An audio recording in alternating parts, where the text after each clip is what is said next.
Do the Cincinnati Reds already have two frontrunners for starting rotation spots? And can we mark a few guys off the long list of bullpen candidates? Some questions were answered, but more questions emerged from the first weekend of Reds spring training games. You are Locked On Reds, your daily Cincinnati Reds podcast, part of the Locked On Podcast Network, your team every day. You are Locked On Reds with myself, Jeff Carr, and my co-host Stephen Offenbaker is out today. He'll be back on tomorrow's show. Both Steve and I are lifelong Cincinnati Reds fans, and we turned an addiction into information for you. I want to thank you for taking time out of your day to listen to some sports talk, some Reds talk in particular, and talking Reds with me. I encourage you, if you're listening, make sure you check me out on Twitter. My Twitter handle is @JeffCarr with 3 Fs. And if you're watching here on YouTube, drop a thought in the comments section. Talking Reds is what I do, and I want to talk Reds with you. Locked On Reds is part of the Locked On Podcast Network. We are your team every day. Thanks as always for making us your first listen. We're free and available on all platforms. And on today's podcast, I want to look at the first weekend that was 2 games. Yes, I know. There's not really anything you can glean from 2 games, but is there? I got some stocks that I think are up, a couple of stocks that are down, and some players to watch out for as the spring moves along. A couple of people really announced their presence in these first 2 games because I want to start with some players whose stock is up. We're also going to talk about a statistic that helps predict pitcher performance, but that's coming up later in the show. All right, players whose stock is up. While no one won or lost a roster spot during the first 2 games of spring training, some players position themselves better than others. I mean, talking about getting out to a hot start is what David Bell has done all offseason. That's what he has been about. Anytime a camera's been put in front of him, anytime a microphone's been put in front of him for an interview, he's talking about we got to come out of the gate hard this season. They went 3-22 to begin the year last year, and he attributes a lot of that to the tumultuous nature of all of the trades that began the shortened spring training out of the lockout. And with all of that, they just never got their footing until about May or June, in some cases, as to what he said for a lot of guys. So he's like, that's the biggest thing with spring training is, yeah, sure, from our perspective, we're going to see a lot of position battles. We're going to see some guys working things out, some guys trying to make their name and get going on their major league careers. But as a team, they've got to get out to the hot start. And there were some dudes, starting with Will Benson. Told you guys about this guy. He is going to be a lot of fun. If you heard me say this before the game, congratulations, because I told you the hype train's leaving the station when it comes to Will Benson, and he showed us why. He did only get 2 at-bats there in that first game, but they were good. He hit a scorching infield single, probably the hardest hit infield single that I can remember, because it was hit right at the first baseman, and strike me if I'm wrong, I can't think of any first baseman that would have fielded that ball cleanly. Josh Naylor definitely did not. It's funny because he did the whole thing like, hey, I thought that ball was in my glove. Where'd it go? Oh, no.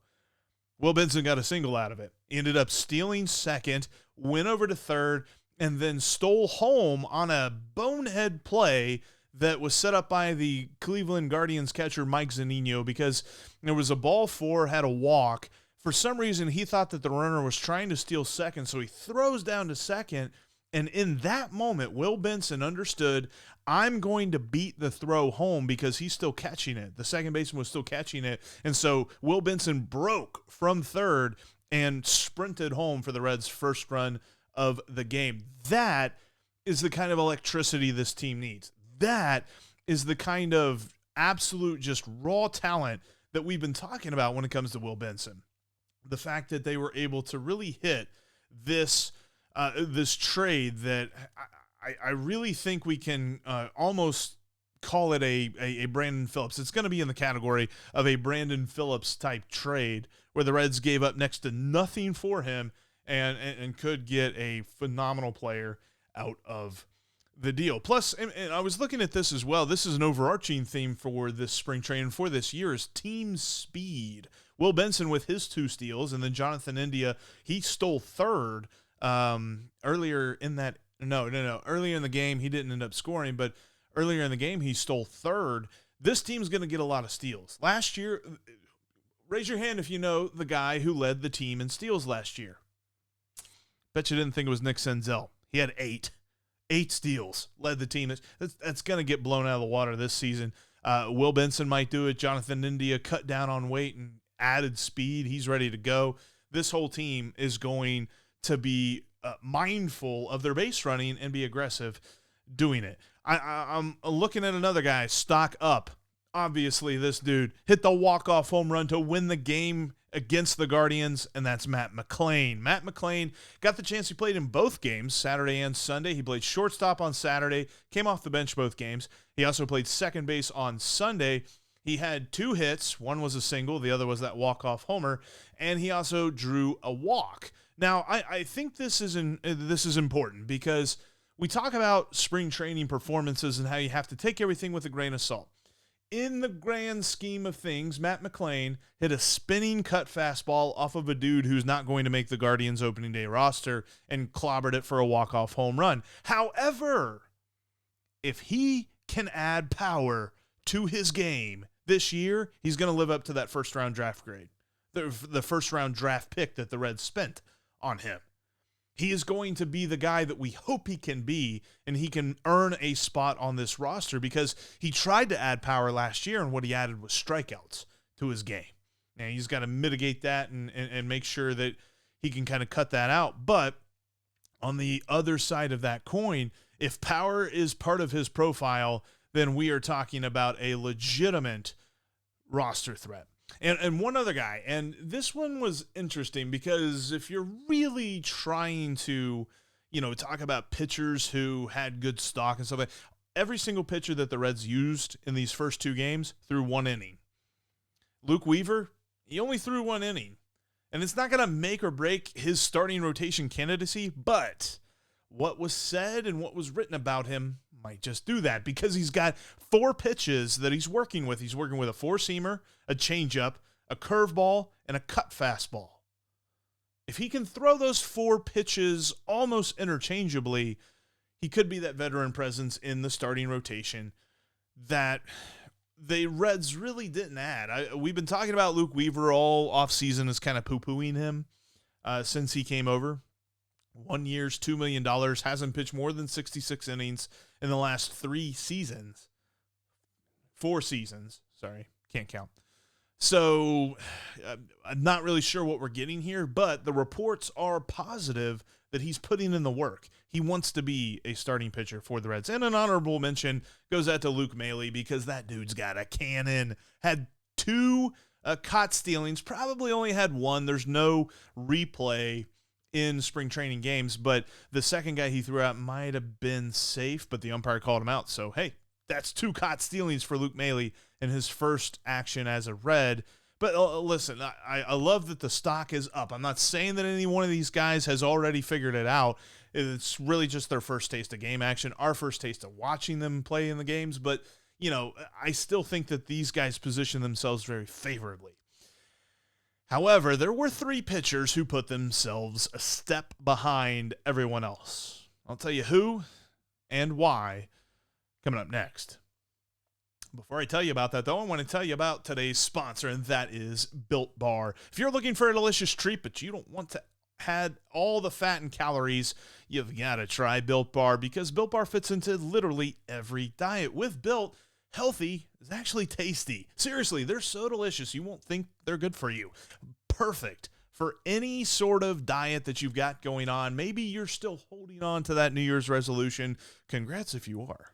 Get a Built Bar today because I really don't know how they do it. They have these protein bars that taste like a candy bar, but they also maintain amazing macros. And when they eat, and what's even better when you're talking about a Built Bar is the fact that they are covered in 100% real chocolate, and they have 130 calories, 4 grams of sugar, and a whopping 17 grams of protein. Plus, we've been telling you for a while now that you can go to built.com and get your order, but you don't have to wait for shipping anymore. You can go to Walmart or Sam's Club and pick you up a box today. Now, Walmart's going to have a 4-bar box of a couple of different flavors like cookies and cream or double chocolate or even coconut puffs. Those are pretty good right there. Or you can go to Sam's Club and grab a 13-bar box with some like brownie batter and churro. Those are amazing. You can still go to built.com and use the promo code LOCKEDON15. You can go down to the road to your local Sam's Club or your local Walmart and get you a box today. And trust me, you'll thank me later. Coming up tomorrow, did Major League Baseball overreact by implementing this pitch clock? Steve and I will discuss. But there were a couple of guys who kind of put themselves behind the 8 ball a little bit. When you're talking about their performance, and all 3 of these guys, I'm looking at 3 possible bullpen arms. Now, they're all non-roster invitees. They're not on the 40-man roster. So if they're already, kind of a step behind, they need to play well. And they didn't start off well, including a guy who I tagged as my pick to make it off of the non-roster invitee list and make the opening day roster. I'll talk about him in just a moment, though. The first guy that comes to mind, and if you listen to the radio broadcast, you know what I'm talking about when I say Daniel Norris. Cowboy absolutely put this dude on blast. Now, I'm hoping that the radar gun at Goodyear Ballpark is solid. I'm hoping that it's accurate. Because according to Cowboy, Daniel Norris had an 84-mile-an-hour fastball. That's high school. It's not good. You're not making a major league roster with an 84-mile-an-hour fastball. I don't care if you are left-handed. And Cowboy said it, and he was right. Maybe there's a reason the Tigers got rid of him. Yeah, not great. He did get a pitch clock violation as well, but that's neither here nor there. There were a lot of different players trying to figure that one out, and we're going to talk more about that tomorrow, Steve and I, so definitely make sure you check out tomorrow's episode. But Daniel Norris, not a great start. 84-mile-an-hour fastball. I'm not really sure how that's going to play. There's another guy, and this guy pitched later on in the game on Sunday, and he got tattooed. Talking about Alan Busenitz.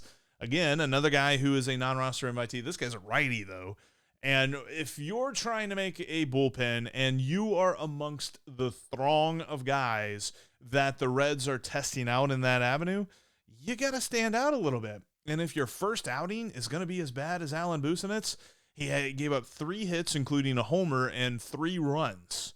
Part of the reason that the Reds didn't win that second spring training game. Now, we're not going to go crazy about relief pitchers blowing things in spring training because, well, the wins and losses don't matter. But if you're a guy like Alan Busenitz and you're trying to make the opening day roster, this wasn't the way you wanted to start that campaign.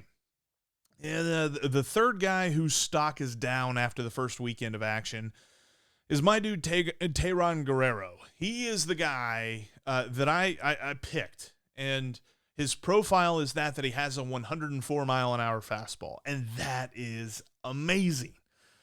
But if you're not going to throw that for strikes, there's not a whole lot of value to be had. I'm sorry. If you're going to walk multiple batters in an inning, if you're going to come out of the bullpen and you're going to give up multiple walks, I'm not interested. I'm just not interested in seeing where that goes because I don't know how you build on that when you're going to pitch 1 inning a night and you're probably only going to pitch 2 or 3 times a week at most. I don't know how you fix that. I don't know how you work on that. And 104 miles an hour is a lot of fun, but, I mean, he gave up 3 walks. He gave up 2 hits, 5 total base runners. He did limit the damage with a double play ball, but he still gave up a run. That's not something I want to see coming out of the bullpen. And, again, first appearance. I understand that, and we're taking everything with a little bit of a grain of salt, but the fact that 3 of the 5 base runners he allowed were on walks, that's on him. That's not on, bad defense behind him or bad luck balls that were put in play or something like that. It's all about the walks. Can you command your pitches? Certainly didn't seem like Tyron Guerrero could control his pitches at all there. And the reason that I say this, and you're probably saying Daniel Norris, Alan Busenitz, Tyron Guerrero, seriously, that's where we're going with this. The thing of it is, these guys are already behind the 8 ball not being on the 40-man roster. If they're going to make this roster, if they're going to make the Reds team, because there is an opportunity in the bullpen for that. It's not as if there is a cut and dry 8 guys who are ready to take their spot in this bullpen. There's an opportunity here. But for Daniel Norris, Alan Busenitz, and Tyron Guerrero, I think they put themselves a step behind after the first 2 games. Now, Tyron Guerrero is going to pitch in the World Baseball Classic. I don't think Daniel Norris or Alan Busenitz will be, but Tyron Guerrero is going to have that shot to kind of, step up the competition that he's playing against, and we could see him earn a spot in this bullpen still. But command problem, we've seen this. We've seen this act, right? We've seen this play out quite a few times. Your stuff can be nasty, but if you can't cross the strike zone with it, not interested. And listen, the first 2 games of spring training, sure, no one has earned a spot on the roster yet. There's a couple of guys who are already locks, but for the positions that are, battles, nobody's won those yet. Nobody's lost those yet. But there have certainly been some players, the guys that we talked about, who have improved their stock, like Will Benson, like Matt McLain, and like Luke Weaver. And there's some players who have hurt their stock, like Daniel Norris, Alan Busenitz, and Tyron Guerrero. So hopefully those guys can bounce back a little bit, but it's a bit of a tough one, tough beginning for them in this spring training. There's a statistic that is a helpful predictor of a pitcher's performance. I'll tell you what that is coming up next. Before we talk about that, though, I want to let you know that you can follow the podcast on every single podcasting platform, including right here on YouTube. If this is your first time watching, thank you so much for watching. Make sure that you click the subscribe button and you hit the bell to get notified. We're going to be with you 5 days a week, all throughout spring training, all throughout the regular season. When there's, breaking news, when something big's happening, we're going to go live and be right there ready for you. And we're going to try to incorporate a couple of live pregame shows throughout this season for big games and, big moments and things like that. We did one for the opening spring training game. Hope you got a chance to view that. They're probably going to be YouTube only, simply because a pregame show doesn't necessarily have a super long shelf life. So definitely make sure that you're following the YouTube channel to get notified whenever we've got things like that coming up for you. All right, last week I talked about fielding independent pitching. We talked about FIP. It was on Friday. We talked about why it is a bit of a better explanation of a pitcher's performance than ERA is, because ERA just talks about the runs that a pitcher allowed while he was on the mound, not necessarily some things that he can control. FIP attempts to isolate the things that a pitcher can control and give him credit for that, or, give him fault for it, I guess, is what we're looking for. XFIP is a good predictor of a pitcher's performance. In fact, XFIP is calculated very much the same way as FIP is, and this is just to give you an example. I'm not sitting here calculating this stuff. I'm looking it up on Baseball Reference and on Fangraphs and stuff like that, but just to understand the numbers and why they're used, XFIP is calculated the same way as FIP, except it replaces the home runs that a pitcher allows, and it replaces it with an estimate of how many they should have allowed given the number of fly balls they surrendered, and while assuming a league average home run per fly ball percentage. Now, that's another stat that we've used to talk about luck. Is a pitcher getting lucky, or are they getting unlucky when it comes to, the fly balls that they allow that somehow fly out of the ballpark? Most pitchers tend to allow, more often than not, a fly ball to leave Great American Ballpark. It's just Great American Ballpark. It's how it rolls. So they calculate the percentage of fly balls that turn into home runs, and they use it for this. And the whole reason for that is to say, home run rates are unstable year over year. A pitcher may allow home runs on 12% of their fly balls in one season, and then turn around the next year and only allow 7% of their fly balls to turn into home runs. So this is trying to mitigate that when it comes to it. And when it comes to xFIP, you have this is what the Reds looked like last season. Luis Castillo led the team with a 3.38 xFIP. Again, this is on the ERA scale. So the 3.38 xFIP for Luis Castillo. Then you had Nick Lodolo at 3.49 as the second best Reds pitcher. The xFIP was very kind to the rookie. Then Joel Kuhnel at 3.52. You had Hunter Green at 3.64. Tyler Mahle at 3.95. Alexis Diaz at 3.97. And Graham Ashcraft at 4.09. You say, Jeff, that's a lot of numbers. And the reason that I just kind of rattled off all those numbers is to say this. Just like ERA, if that number begins with 3, it's pretty good. All but one, Graham Ashcraft at 4.09, those numbers begin with 3. And we did not see, I mean, Luis Castillo was on that list, but, and so was Tyler Mahle, but everybody else are pitchers who are here. Talking about the big 3 in the rotation, talking about Alexis Diaz, and talking about Joe Kuhnel, which is interesting to see his name on there. He did pitch on Sunday. He allowed 3 hits, but he didn't give up any runs. But xFIP, expected fielding independent pitching, is a way to predict a pitcher's performance. It's the kind of thing, it's way better at explaining how a pitcher is actually performing, because it talks about the luck that he has on fly balls and whether or not they're turning into home runs, talks about his strikeouts, talks about his walks, and it talks about his hit batsman, the pitches he can control. It takes away the luck that he might have if there's a amazing Gold Glove defense behind him, or if he's getting unlucky because there's a terrible defense behind him. The 2022 Cincinnati Reds.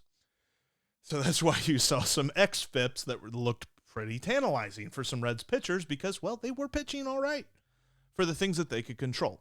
And xFIP is something that we will use a lot. I talked about FIP last week. FIP and xFIP are numbers that we will use to talk about pitchers, especially starting pitchers, because they are, just like ERA, they are a little susceptible to small sample sizes. So like if a guy pitches 10 innings, he could have an xFIP of 1 if he's just that good, or he can have an xFIP of 10 and neither one really tells us anything. So these are really good at talking about starting pitching, just like ERA is. We always talk about with a relief pitcher, it's kind of foolish to say that you know something about a relief pitcher based on their ERA alone, because it could just be a couple of bad outings that kind of, make the whole thing rotten. But xFIP is definitely going to be a stat that we use because it's a good predictor on what is to come for a pitcher. And that's going to wrap us up for this edition of the Locked On Reds podcast. Thank you so much for joining me here today. Coming up tomorrow, Steve will be back, and we will tell you if Major League Baseball overcorrected with their implementation of the pitch clock. And of course, it's nice that they're trying to find all this stuff out in spring training. Hopefully it doesn't affect the regular season. Thanks for making Locked On Reds your first listen. Now, for your second listen, check out Locked On Fantasy Baseball. You win your league by listening to Matt and Dom every day as they bring you the best fantasy draft strategies. Find Locked On Fantasy Baseball wherever you get your podcasts, including right here on YouTube. They're part of the Locked On Podcast Network, just like Locked On Reds. We are your team every day. And as we move through spring training and as we approach opening day, we will be Locked On Reds every single day.